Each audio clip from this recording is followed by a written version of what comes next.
ақын, жазушы, журналист, поэзияның аруы, бірнеше әдеби көркем шығармалардың авторы, әлем халықтары жазушысы, журналистер одақтарының мүшесі, әділбайтегі Назым Сейітжанқызының, Назым әпкемнің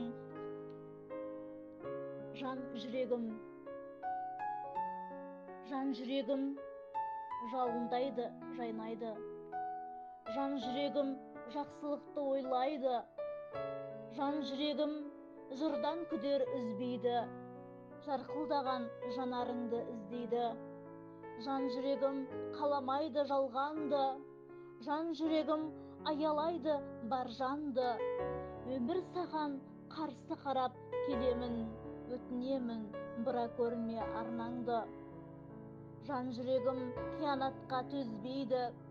Жан жүрегім жақсыларды іздейді. Жан жүрегім шырқап шыңға өрлейді. Шындық атты шамшырақты үрлейді.